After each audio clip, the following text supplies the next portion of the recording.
All right, folks, welcome in to Pickaxe and Roll, brought to you by our good friends over at Superbook Sports. I'm your host, Ryan Blackburn, at NBA Blackburn on Twitter, part of the Mile High Sports Podcast Network, and I'm excited to hang out with my good friend, one of the best in the business, as you all know. He is Swipa Cam, at Swipa Cam on Twitter. Swipa, what's going on, my man? How are you? Man, I'm living. It's been an interesting week. Watching a lot of NBA basketball, watching college basketball, and obviously you got the Final Four, national championship on the way. So it's been a really good week of content, and we got a lot of stuff we got to get to today. I'm not sure why the template changed, but there you are. Weekends with Swipas is back up on the docket here.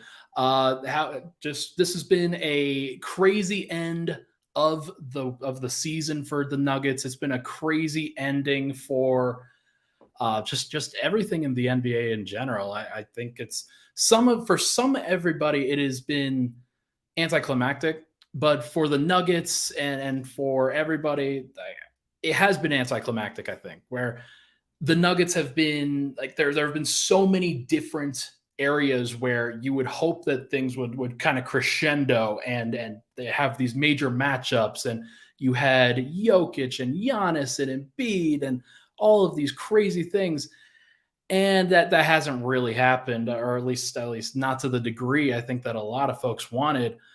We were really excited to be able to talk about the Jokic versus Embiid matchup on this particular podcast, and that obviously that didn't happen. So I'm curious how you feel about everything with this. Let's get into the recap of the week. What was the most disappointing thing of this week? Was it Embiid not playing? Was it Jokic being out these last couple of games and Denver kind of falling apart offensively? Where are you at with this particular week?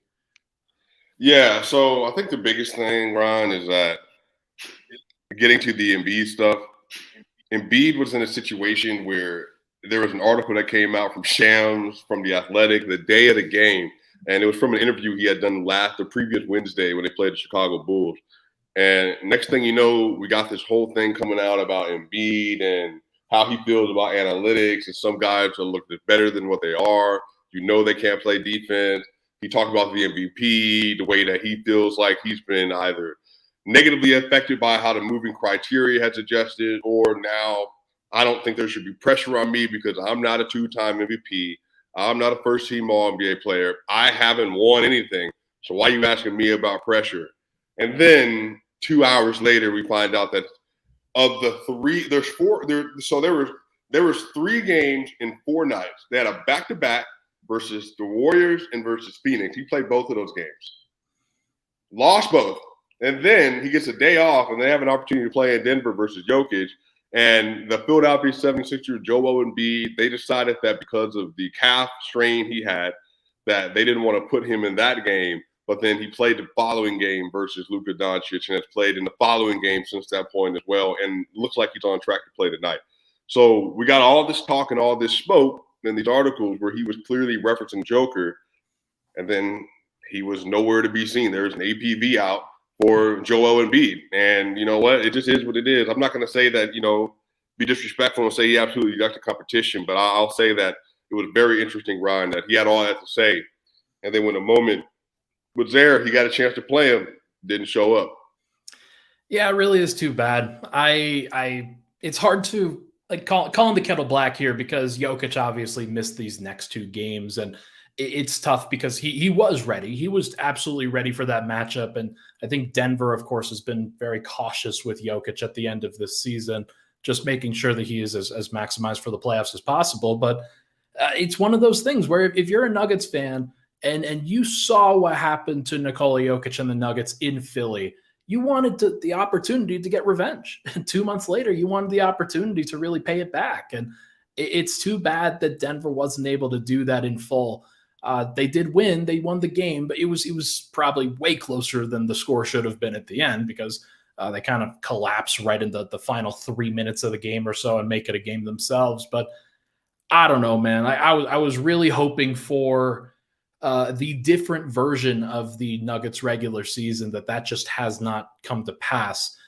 But look, Philly is in good position if you're thinking about the Eastern Conference right now. They are trying to avoid dropping to the 4, but if they're going to be the 3 seed, they're probably going to match up with the Celtics in the second round if they can get through the first. And I think they're going to probably play the Brooklyn Nets or a team like that in the first round, and that should be a relatively easy matchup for them if they just like are as focused as they possibly can be. So maybe it works out for them. Maybe that's fine. Maybe it's okay. But it does suck that it feels like there was a duck or at least something close to it. And I mean, I would have wanted to see Joker try to pay it back. And whether he actually would have or not, that we like, guess we'll just never know. Yeah, well, here's the thing, right? I think that the biggest issue with the whole thing is that if you're going to do all that jawing, and again, Ryan, I did a whole episode about this literally like the day after. It's not just that one incident. It was the fact that Embiid asked Ramona Shelburne about Nikola Jokic months before they played in Philly. So is he going to play? Is he going to play? Ramona Shelburne, this is like his Super Bowl. What she said on NBA Today. And then following that, he goes and plays the first game of a back-to-back versus the Golden State Warriors, takes an L, has an incredible game, 49-9 and 46-9 and 8. Loss. The first thing he does is ask Draymond Green, hey, you made this comment about Nikola Jokic being the toughest guard in the NBA. I want to prove to you that I'm an even tougher guard. And then you have an article that comes out the day of the game that you're sneak dissing Joker again. And my whole thing is like, bruh, why you keep bringing this man's name up? And then if you keep doing it, then you got to show up and play. And so for you to only miss that one game, and again, Ryan, that's just weird to me. You didn't miss the following game. You didn't miss any other game. You didn't miss the back-to-back. That's the only game that you missed. And then, like I said, you keep asking about this man. You keep making comments about the man. So for me, I think basketball, like, it's kind of motto y motto. Like, if you feel like you're better, then you got to show up on the court, and you can't just say it, you know. And again, people keep referencing that one game from January 28th. Well, again, there's 81 other games on the season. So, like, you have plenty of opportunity to show that you're better. And then you had another opportunity this time. So it is what it is, though. Is what it is.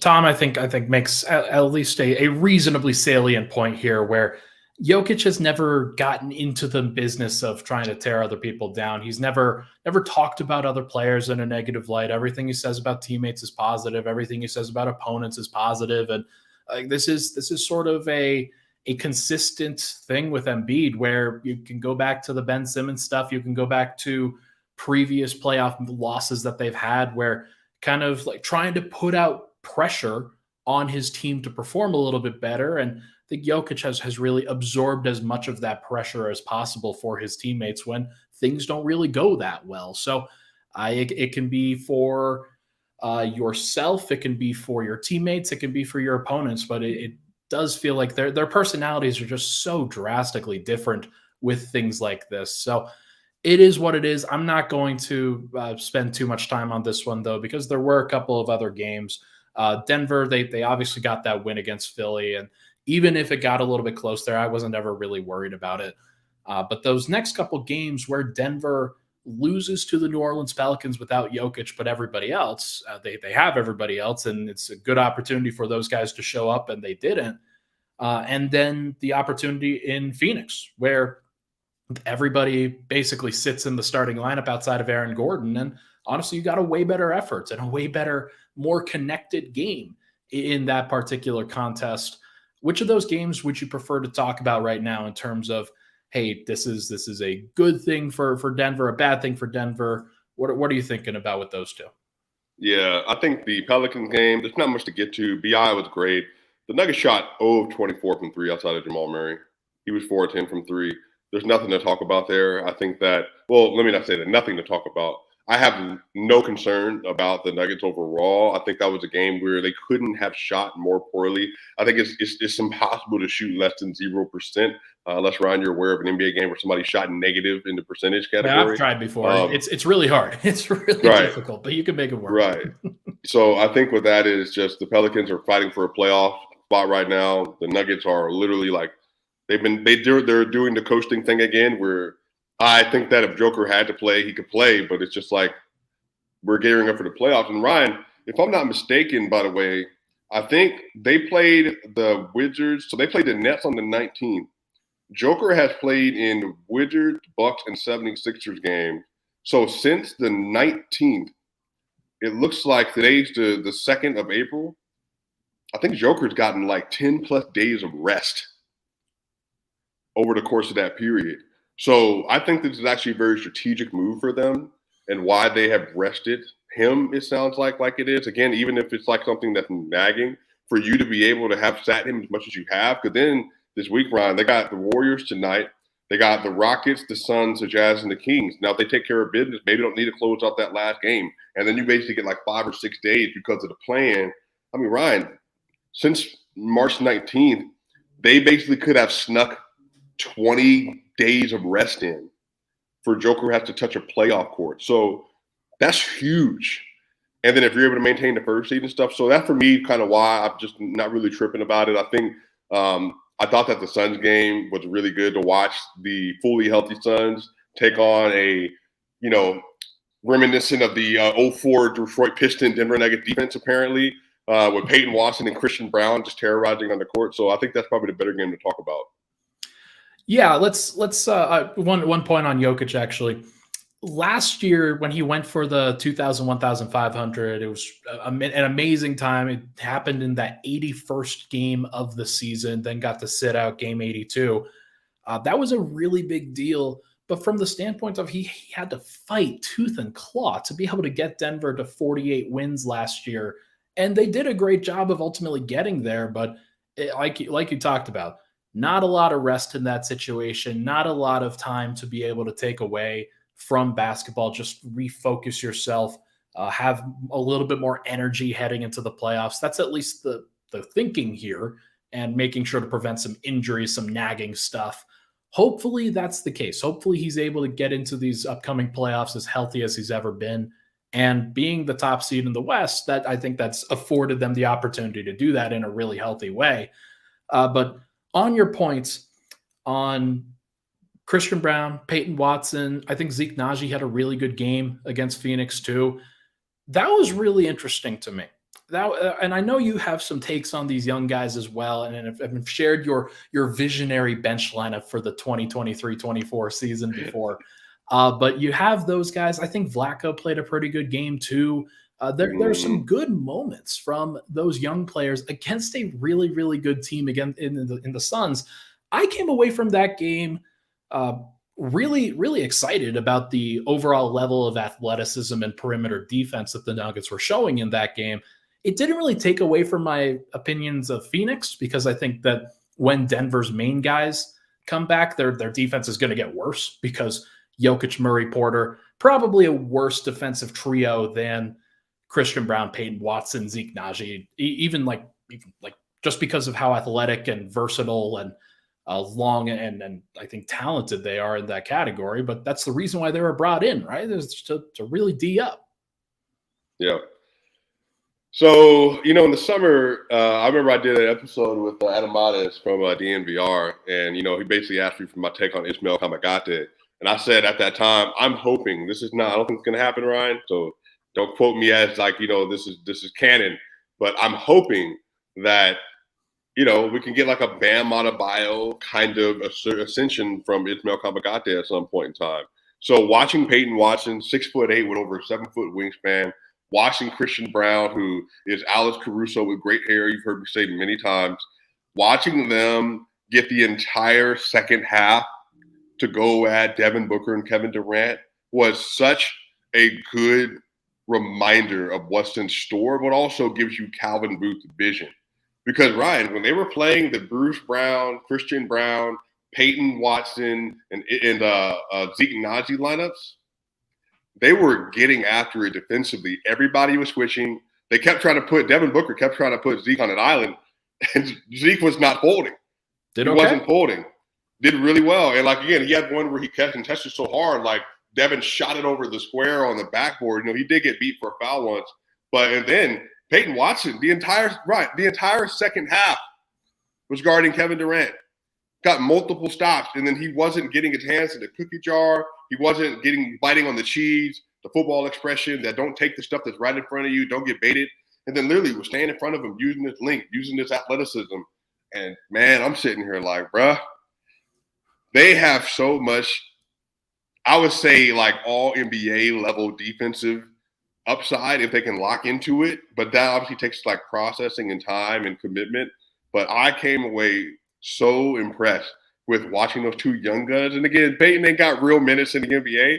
And all of a sudden he's going after like Devin Booker and Chris Paul and KD. I was really impressed with all those guys. It's fun. It's a fun opportunity for those guys to be able to, because it's kind of a low pressure situation, where you don't have any starters out there other than Aaron Gordon. Nobody expects you to win on the second night of a back-to-back on the road against a team like the Suns, where they've got as much talent as anybody in the league.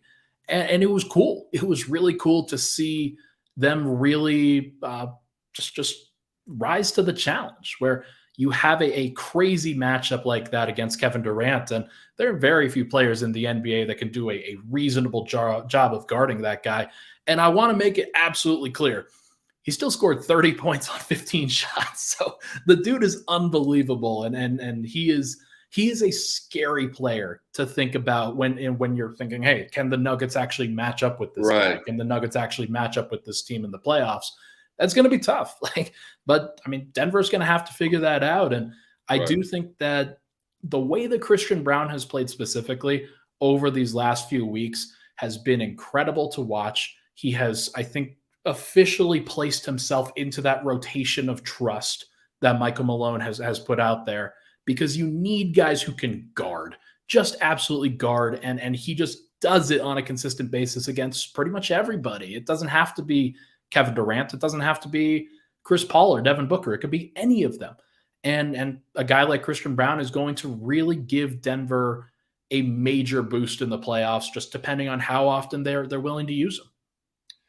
Yeah. Again, watching Christian lock in, watching Peyton Watson is really good. And again, Kevin Durant shot over Aaron Gordon a couple times over the course of that game.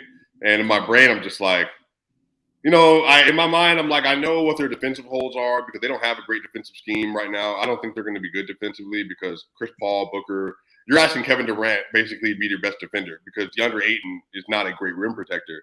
So I was watching this happen. I'm just sitting here like, dude, sometimes I just forget that Kevin Durant is like one of the 12 or 13 best players ever, one of the best scorers ever. When he would get that ball in that mid-range and then he would just do a straight turn over his shoulder, one dribble turn, or just a pull up, just like, man, they just gave him away. Why would you send him to the Western Conference? Anyway, but I think it's going to be a really good series. I think if they have to play the Clippers or the Warriors in the first round, that's going to be must-see TV. 100%. That Kevin Durant versus Steph Curry will be crazy. Kevin Durant versus Kawhi Leonard, who's actually playing really well now, that'll be crazy too. Going to be fun. Whoever's in that 4-5 in the West, that's going to be the must-see playoff round. Unless you're a sicko and want to see the Nuggets and the Lakers, where the Nuggets are probably going to win that in 5. But it is what it is. We're gonna take that and run with it because nobody can argue with me on this podcast. It's going to be great. All right, let's take a break. When we come back, we're gonna come back to this matchup that's going on tonight. We're recording in the early afternoon here in the Mountain Time Zone because there is a game tonight between the Nuggets and the Warriors. And I'm very curious to get your thoughts on this and your thoughts on the Warriors in general. But first, everybody, this podcast is brought to you by our good friends over at Superbook Sports. You don't need to find a pot of gold to strike it rich in the final game of the tournament. Instead, you can win money on your tournament wagers with Superbook Sports. Superbook features the best team of odds makers in the business, so they're the safe bet when it comes to sports gambling. You have a direct line to their experienced staff behind the counter in Las Vegas. They also have one of the most extensive betting menus around, so no matter what you want to wager on come tournament time, Superbook is sure to have it. Download the Superbook Sports app now and start winning today. Visit superbook.com for terms and conditions. Gambling problem, call 1-800-522-4700. We'll be right back on Pickaxe and Roll.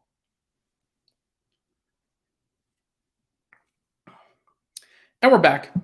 Pickaxe and Roll. Ryan Blackburn here. Thank you so much, everybody, for tuning in. Appreciate all the love and support on this podcast. Joined by Swipa Cam today on Weekends with Swipa, our special episode. Really appreciate all y'all make sure to give this a like on either the MHS YouTube channel if you're here or the Swipa YouTube channel if you are there doing that simulcast and having a great time with it. Thank you so much, everybody, for tuning in. All right. Let's now get into this game tonight between the Nuggets and the Warriors. It is at 6:30 Mountain Time. We didn't want to record Weekends with Swipa at 1 o'clock in the morning on the East Coast for you. So we wanted to be as kind as possible on that front, but we also wanted to be able to talk about this game at least a little bit, and we had to record this on a weekend because why else would it be Weekends with Swipa? So let's get into this now, Cam. You got the Nuggets and the Warriors. Obviously, the Warriors have been super disappointing over the course of the majority of this season, but it still seems like they're in the 5 seed right now. I have a amazing home record. It is the second best home record or third best home record in the entire NBA, behind the Grizzlies and the Nuggets. Their road record, though, is 9-29. They have a worse road record than everybody in the Western Conference, but the San Antonio Spurs and the Houston Rockets. That is a crazy disparity. It is a crazy thing to think about. And the Nuggets played the Warriors, and the Warriors are going to be on the road in this game tonight. So when I tell you those things, what initially stands out about the Warriors from this season? What stands out about this matchup?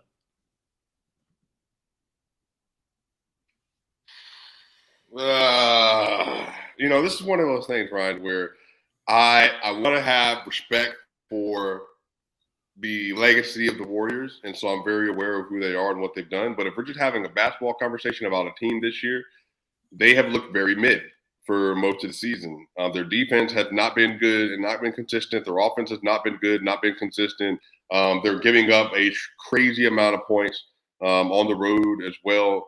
Steph Curry's been brilliant this year. He's had some nagging injuries, been injury prone at times. Klay Thompson has had some really, really high peaks. He's been playing pretty well, especially since January started.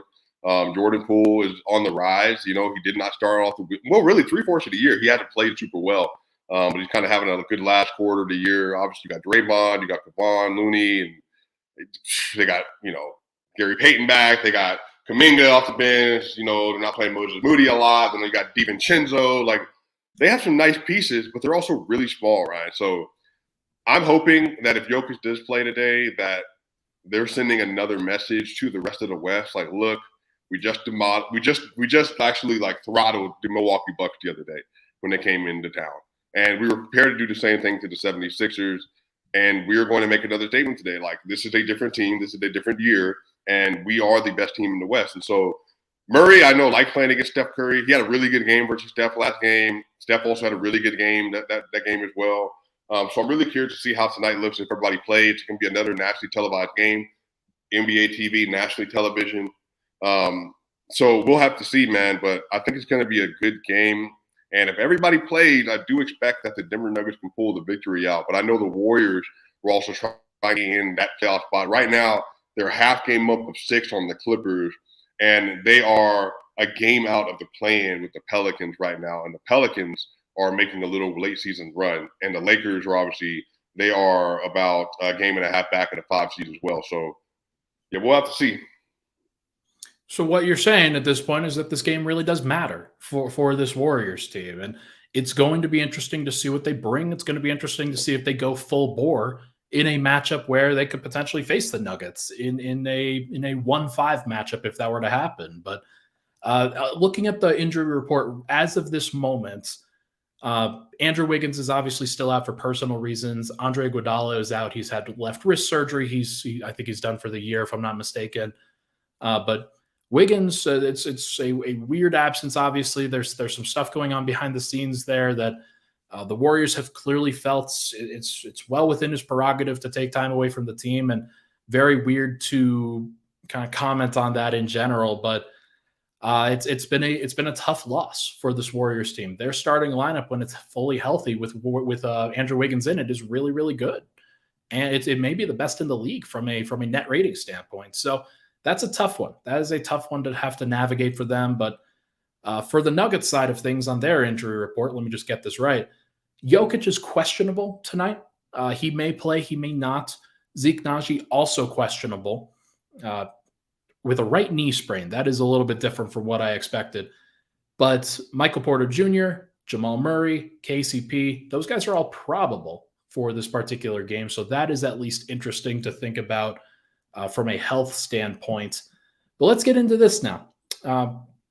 Obviously, we're going to assume that the guys play. We're going to assume that Denver's healthy enough and that they take this game seriously. And I think that they do want to take this game seriously. They want to try to lock down this 1 seed as soon as they can. We'll talk about that in the third segment a little bit more. But Nuggets offense versus Warriors defense, assuming obviously Wiggins is out, if they go Steph, Clay, Jordan Poole, Draymond Green, and Kevon Looney, Looney will probably guard Jokic. Draymond will probably guard Aaron Gordon. And if Denver has their full complement of players, I assume that Steph will probably guard Jamal Murray, and then Klay Thompson will probably guard Michael Porter. But it could be a little bit different from that. And I think whoever guards or whoever Jordan Poole is guarding is probably going to be a target on a lot of these actions. So what do you think about from the Nuggets offense trying to score on a team like this without Wiggins in the lineup? If Steph Curry's guarding Jamal Murray, then I'm asking Jamal, I need you to absolutely try to take him out in the first quarter. And I don't mean take him out because he's a bad defender necessarily, but I'm saying make him as tired as possible, which obviously Steph Curry's in incredible shape. Jordan Poole, if you're on KCP, that little DHO action that they like to run in the mid-range for KCP, I can definitely see them utilizing that. Maybe even taking advantage of the fact that he can come downhill a little bit more because Kevon Looney is going to be so pressed against Jokic, and then Poole, who's not a good defender, might be trailing with a bit of distance. So, we'll have to see. I think the thing is that the Nuggets are going to be able to score versus this team, and they're probably going to be able to score a lot of points versus this team unless the last 2 games you're telling me basically is who they are. They're just going to be a terrible 3-point shooting team the rest of the year. I think they're probably going to even have a little bit of a variance hit tonight where they have shot so poorly and they're going to shoot really well. Michael Porter Jr. couldn't hit a shot the last time he was in Denver shooting the basketball, and that's just not him. So Porter is going to be another X factor. He's been an X factor in this series so far. But I think it's going to be a 4th quarter game because I think the Warriors are going to make it a 4th quarter game. So they're going to have to come out and they're going to have to play well. Do they have to play their A game? Maybe not necessarily, but they're going to have to play at least their B to B plus game, I think, to make this a game they can win by single digits come 4th quarter. Yeah, and there's no doubt that this Warriors team, with the way that Draymond plays defense, Clay has been a little bit better over the course of the season. He definitely wasn't good for a long time, and Poole wasn't good and hasn't really been good for most of this time. But it does. Steph is actually a good defender now. There's no doubt in my mind about that he will make some plays against Denver. He'll probably get a steal or 2 against a Jokic pass where Jokic didn't really expect him to be there. And this is if Jokic is playing, of course. But if everybody is healthy for the Nuggets, I still feel like this Warriors defense is going to really struggle with them. Dante DiVincenzo, good defender. Jonathan Kuminga figuring things out on the defensive end. Gary Payton II, now he is back in their rotation by the looks of it. So they've got some reinforcements off their bench. JaMychal Green, too, who seems to have found at least a little bit of a rhythm here. But that Nuggets offense, it's still like anytime Jokic plays, it's hard for me to say that they're going to be slowed down by anybody. And especially if you don't have the length and athleticism to really match up with them, which I don't think the Warriors do, it's tough. It's just a really tough thing for that team to kind of try to guard them. I have a question. Sure. Ryan, you're a great writer, great journalist, do a wonderful job, great analyst. I have a question. You've been around Joker for a number of years now. Do you think Joker, at the end of the game, he drops a nice, cool 35, 15, and 12, do you think he's going to walk up to Draymond after the game and ask him, am I the tougher guard over Embiid? No, he's going to be like, have a good day, brother, and then go back. He's going to leave. He's going to be like, all right, good luck for the rest of the season. It's crazy that, oh man, it would be funny if he did that though. I really want to see the video clip of Jokic going up to Draymond Green, saying something into his ear, and Draymond just bursting out laughing of like, right. Act like I said something about Embiid, and then just burst out laughing. That would be what's the pettiest you've ever seen Jokic be? It's the stat padding comment, definitely. Yeah, It's the one where, oh man, if you're stat padding, like it's really easy to get 100 triple doubles. Like right. it's like, come on, man, like it's freaking nuts. It is unbelievable what this has really come to, this conversation. Everybody has their own islands. I'm a Mhm. part of one, that's for sure. But it does feel like it's become so polarizing, and it shouldn't have to be. Like these guys are just like Jokic has just been chilling this entire Right, time. It is not difficult to try to like. Oh man, it shouldn't be this hard for people to like Nikola Jokic. Like that's right. crazy. It's crazy to even possibly Well, think. somebody that I think I've been most surprised with that I've just accepted. He covers the Kings with Domantas Sabonis. It's Mark Jones. I had no idea until a couple of months ago that he just was not a Jokic guy. And it was the first one was when he said that he prefers his MVPs to play defense and had a picture of Ja Morant, which I thought was ludicrous. And Sick, then dude. and I'm just like, are you trolling? And then I kept looking. I'm like, he legit like just, which is so crazy because he's called so many Jokic games over the years. And I was like, oh, I thought he was a fan. And then this whole time he's been just like, no, he's not that great. Literally last year, Jokic gave the Kings 50, 12, and 8. Like, Right. that happened. That absolutely Right. happened. It's crazy. Like I am not a Mark Jones fan. I'm just gonna leave it there. But let's get back. This is probably why I'm not a Mark Jones fan. The Nuggets defense versus the Warriors offense. This is obviously the defining matchup for this particular game, a perspective series. I don't think there's going to be any issues with the Nuggets scoring on the Warriors. What I do think there will be issues with is, can the Nuggets get enough stops against a perimeter-oriented team that has 3 off-the-dribble scorers that can do everything under the sun from a perimeter-oriented standpoint that is really impossible for many teams to guard, and not just the Nuggets, but obviously there's a very polarizing man in the center of Denver's defense.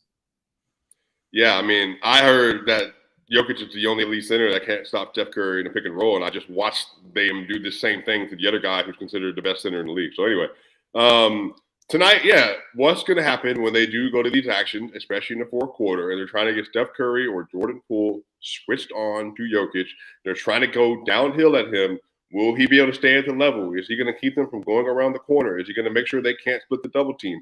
It's probably going to happen maybe once or twice, but can he at least in the fourth quarter do a good enough job? And Ryan, you actually had a really great stat pool the other night when you were just talking about Jokic's at the rim percentage when he's defending layups and dunks. And you actually made a great point that I think he's allowing 56% at the rim in the fourth quarter, which it's not great, but it's not bad. But like it's actually above average. Like that's Right. pretty decent. And let me clarify for everybody. The stat was within 6 feet of the rim. So basically, if you get to a short floater, which somebody like Jokic probably isn't going to block, if you get to all the way to the rim, if you're kind of like pivoting around, trying to shoot something around somebody, like Jokic in the first, second, and third quarter is actually pretty bad when it comes to his at the rim defense. But I was very curious when somebody asked me about that, and so I tweeted about it. I'm like, man, this actually, it kind of makes sense for him to be better in the fourth quarter. And then I got plenty of hate from everybody. Like, how dare you try to come to this guy's defense and have some nuance? The craziest year. How dare you? It's crazy. It's so weird how this whole season has gone. Where I think people were assuming because of Jokic's level of play that he was going to win his third straight, and nothing changed.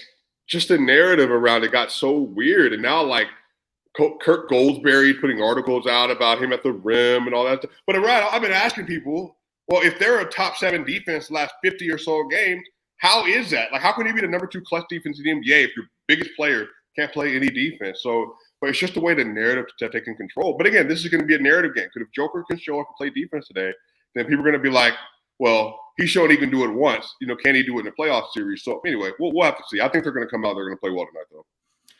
In the comments, truth teller, bro, I have seen all of your comments about Embiid being a bad rim protector. I understand. I have seen it, and I am not going to acknowledge it because I also think that Embiid's going to raise his game in the playoffs. Like he's also load managing during the regular season, bro. Like this is a thing where if you're a center in the NBA, it's really hard. It is really hard to be a great rim protector and carry an offense. And Embiid has struggled with that this year, just as Jokic has. I understand that.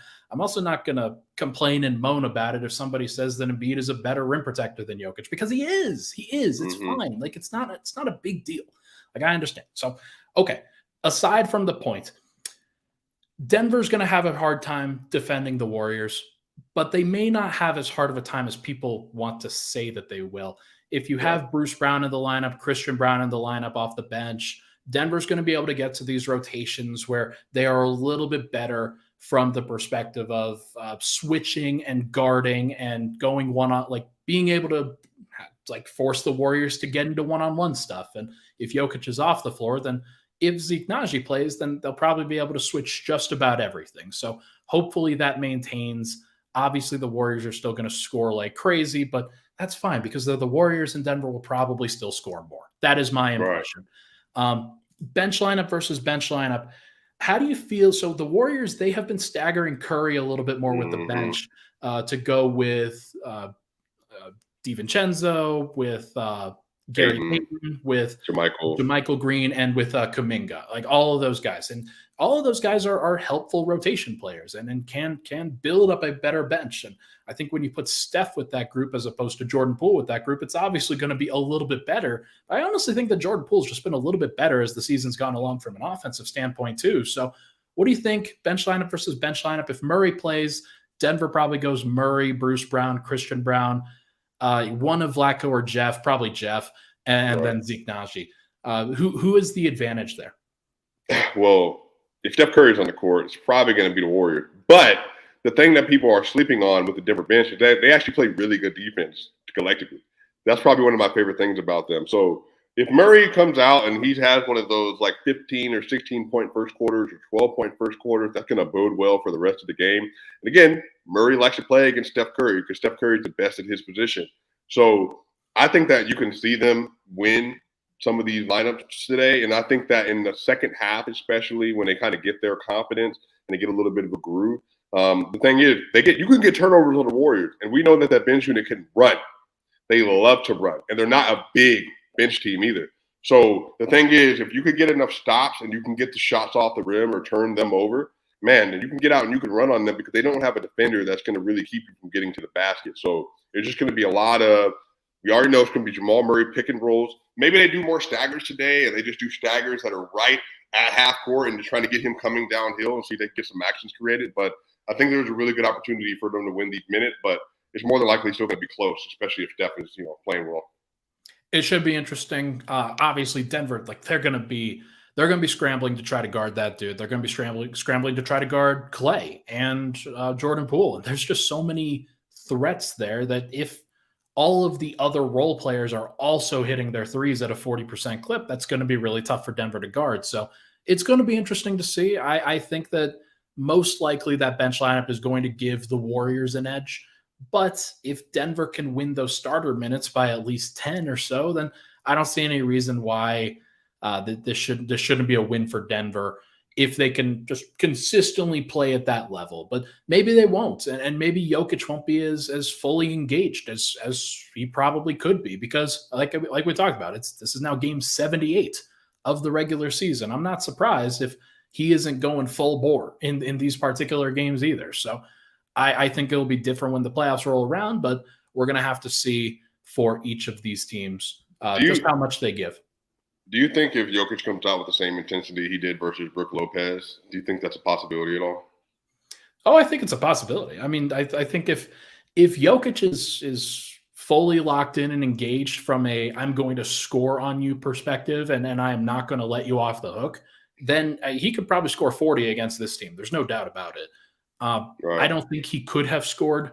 I guess he could have scored 40 against the Bucks if he really wanted to, but it's a little bit easier against the Warriors because of their lack of size, because he will give Kevon Looney buckets. He's going to get him out of position. He just knows that matchup really well. And then with Draymond, I think he knows that matchup a lot better now too. And Draymond will probably have a little bit more success, but one of the great things about the Warriors defense was that they were helping each other so much and had a little bit more wing size with a guy like Wiggins out there. So Wiggins, better defender, better help defender. than a guy like Jonathan Kuminga if he's going to rotate there, and certainly like Jordan Poole if he's out there. Right. So on the year, Jokic is only averaging just a paltry 24 points a game versus the Warriors, but he's averaging 13 rebounds, 13 assists in the 2 games, 61.5% from the field, 50% from 3, 94% from the line, and he's a plus 23. So, it's maybe accounting for good things to come. Hopefully so. I would love to see Murray go off. I think he played pretty well the last time Steph came to town. And then Michael Porter, when in that second game of the season that I remember, Michael Porter played well, KCP played well, Bruce Brown played well. So hopefully everybody plays. Hopefully everybody has a good run and then can use this as a nice tune-up for the rest of the season. Should be fun. Right. All right, let's take one more break. When we come back, we're going to go rapid fire through this next segment of just everything involved with previewing this next week. Denver's only got 5 more games on the season. Should be very fun. We will be right back. And we're back. Pickaxe and Roll. Ryan Blackburn here. Thank you so much, everybody, for tuning in. The YouTube audience is like, what the hell? You didn't actually leave. You didn't actually go anywhere, but we're chilling. We're hanging out, having a good time. Let's preview this next week, Cam. Let's look at these next 5 games. I've got them up on the screen right now. The Nuggets will play on Sunday today versus Golden State. Then they will go on a 3-game road trip and go up against the Houston Rockets, the Phoenix Suns again, and then the Utah Jazz before wrapping up on a back-to-back at home against the Sacramento Kings. Now, other than the Golden State game, which of those games stands out as the most important game on Denver's schedule for the rest of the season? No troll, probably the Rockets and Jazz. Yeah. And the reason is because you just need to get wins. And if you secure those wins, you likely walk in the 1 seed. And then if you decide that you want to rest versus the Suns again, you can. If you decide you want to rest versus the Kings again, then you can. Because you get those 2 wins on top of it. Now, you're more than likely going to lock down the 1 seed pretty decisively. And then you could just take all of that momentum into the play-in, get that rest, and then go into the playoffs. So I think from a team chemistry standpoint, probably those games just because of your status. But, if you want to make a point, maybe the Suns game. But I really don't know if – and that's a TNT game, by the way. So I have no idea if they're actually going to show up to play that game or not.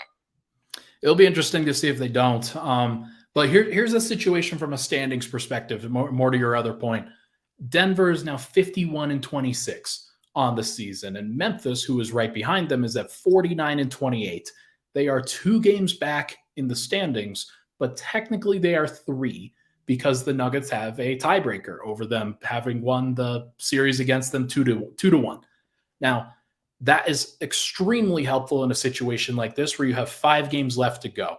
So if Denver gets 2 more wins, then that means that the Grizzlies have to get 5 wins, go 5-0 the rest of this time in order to pass Denver in the standings. And they have to pass them. They can't just tie them. Under no circumstances, if they tie, will the Nuggets be the second seed. They will be the first seed in pretty much every single situation, including a 3-way tie with Sacramento, although I don't even know if that's even viable anymore. I guess it is if Denver goes 1-4, Sacramento goes 5-0, and then Memphis goes just tying them at 3-2, basically. Then there is a 3-way tie, which goes to the division winner. All 3 of them would be division winners. And then that goes to the shared record between those 3 teams.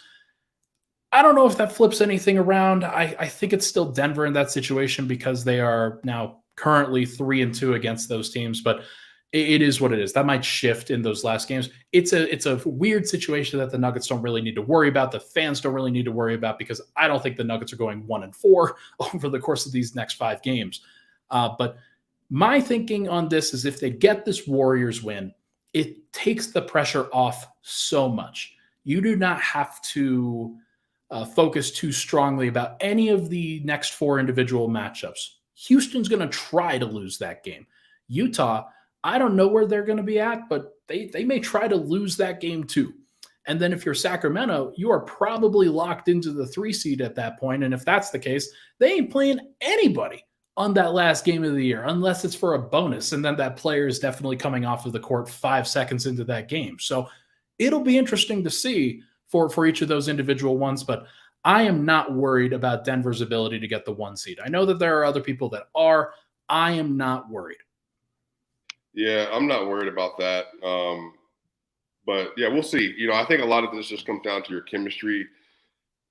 I think people are sometimes a little. I think because of the way that Nuggets fans have had to deal with the Nuggets, we're always like looking for the worst possible outcome. And I think now with the first seed stuff, people are doing that. And I just think people got to realize, man, they have been playing so freaking well all year, and they're in a position where they can coast and rest when they need to. And I think they're maximizing that. And I think that's exactly what they're doing. So, we'll see how it ends up going. I don't think they're going to lose the first seed at all.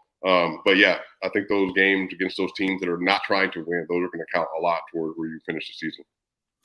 So in that, I think the game that I'm looking forward to the most is this one tonight against Golden State, for obvious reasons. Like, it's the team that eliminated you previously.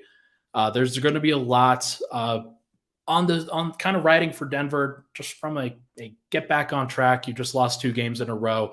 Don't turn it into a losing streak here.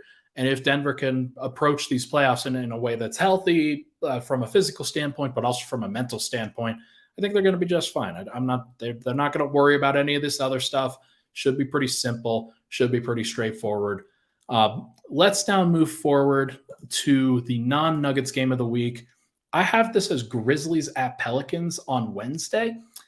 This is one where if you are the Nuggets, as long as the Grizzlies, and I'm sorry that April 5th is on its own line here.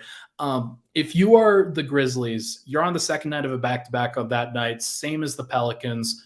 That's a big one, because if you really want to fight for the 1 seed, then you will play in that game and you'll try to win it as hard as possible.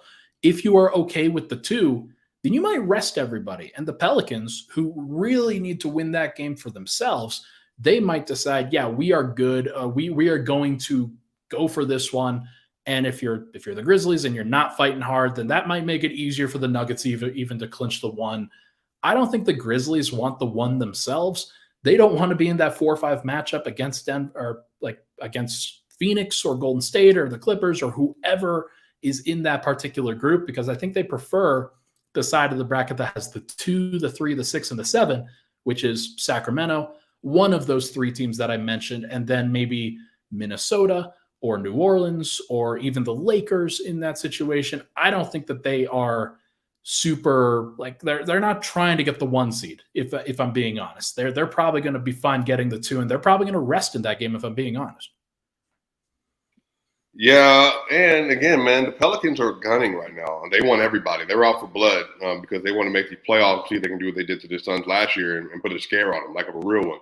So I think the Pelicans right now, I think it's Zion. Is he able to come back in the playoffs, I think, if they ended up actually making it? That's what they're saying. That's what they're saying. They're saying he's getting closer. I mean, just from watching him on the bench against the Nuggets, he didn't look like he was particularly close. Just from we'll see. We'll see, but I don't know. Okay. Yeah, I mean, that's going to be a really good game. But even if they do decide to play, Brandon Ingram been a top 10 player the last 9 games of the year, so he might keep that up. And if he keeps that up, then it's going to make a lot of issues for them. And then obviously you've got Valanciunas and Herb and CJ have shot decently, so that's going to be a good game. And I think the Pelicans can pull that one out, given the stakes that are at risk. Because Memphis just doesn't have the same level of things to play for. Nuggets fans obviously rooting for New Orleans, make it easier for the Nuggets to clinch the 1, and then you could potentially rest in those last couple of games of the season, not have to worry about clinching a game at that point. So that's one to watch if you are a Nuggets fan. But now let's move finally to takes from the future. My take this last week was that Joel Embiid and Nikola Jokić, given their title or given their MVP odds, I thought that those would flip heading into this weekend, because I thought that Jokic would play and beat Embiid, and the Nuggets would beat the Sixers, and things would move in that general direction. I'm going to go to just try to see some odds right now. I don't think that this thing has moved that much. It was briefly with Jokic for a while, but it looks like right now on various outlets that Embiid is now favored once again by a relatively significant margin. Do you remember your take from last week? I don't even think so. I honestly don't remember what it was, to be honest with you. Yeah, I mean, I do think that Denver like had they would have been it would have been really interesting to see if those odds had flipped, like and how hard they would be going in these games, and if they'd want Jokic to Well, play in these games. yeah, I don't think they do though. yeah. I think the issue though with this whole thing is that the bettors they just don't know what they're talking about right now, just because this draw poll just came out and Jokic had the most first place votes, and obviously Embiid had the most second, and there was a 2 point difference. But I mean, this just last 3 weeks, man. The narrative, like from all these people, were just like it's just Embiid's turn and all that kind of stuff. It's just been so like it's not actually based on basketball at times. So I mean, we'll see. I still think that Jokic has a chance to pull it out and win, just because he's even NBA.com. He's been the number one leader on the leaderboard since the middle of December, except for 2 weeks, and he got back this last Friday. So I don't know. It's just been a weird conversation the last month. My new take from the future now, and let's get into these now. I'll give you time to think of your own. Mine is that the Nuggets are going to clinch the 1 seed on that non-Nuggets game where the Grizzlies rest against the Pelicans, willingly give up the opportunity to chase the 1 seed. The Nuggets win these next couple of games, and then the Pelicans win that game against the Grizzlies. And then Denver's going to be celebrating clinching the Western Conference home court throughout the playoffs on a day that they didn't actually play. And it's going to be hilarious. Yeah, I also think that they're going to clinch the 1 seed this week. Whether it happens in the Pelican game, we'll see. But it could happen. It could happen by that Suns game right before that, but even maybe a little bit sooner. So really around that Rockets and Suns game. So maybe April 5th, I can see them clinching the 1 seed. So I think they're going to do that this week as well. If the Grizzlies do win that matchup, then then it puts the pressure back on Denver to win that next day at Phoenix. So if Denver did win at Phoenix to clinch the 1, that would be a pretty interesting statement to make. But Jan, do you really want to make statements in that particular game? Are you trying to make statements? Are you trying to make some enemies of that? I don't really think so. So it'll be interesting. Maybe Phoenix decides that they want to rest in that game, and they could pay Denver back a little bit. Well, we haven't seen Jamal Murray and Devin Booker, I think, but for 4 minutes this year, I think. Yeah. Before he went down with the hamstring injury in that game on Christmas, right? So, Man, we've been waiting since 2021 to watch this again. So I think that I am most excited for that if that does happen in the playoffs. Man, that would be fun. I just Jamal's record against Devin Booker is a crazy thing. I think it's like 17-3 now or 18-3. Right. That's so funny. And I know that Devin Booker thinks about that. So we will see if that continues to go. But either way, Swipa, you've been fantastic on this episode. Really appreciate all your insights as usual. Everybody else, thank you so much for tuning in. Michael, can you hit that outro music for us? That is going to do it for this episode of Pickaxe and Roll Weekend Swipa edition. Swipa, the wrap up for the season.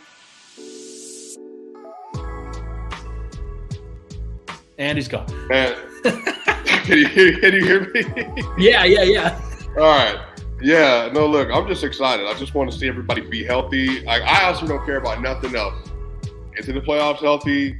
That way you can make all the statements when statements are needed to be made and not in articles and sneak dissing players and other teams. So get to the playoffs healthy, make playoff statements, and get ready to go. I love it, man. Thank you, everybody, for tuning in. Hit that like button on the way out of Swipa's YouTube channel, the Mile High Sports YouTube channel. Thank you so much. Give us a like, and we will talk to you guys next week.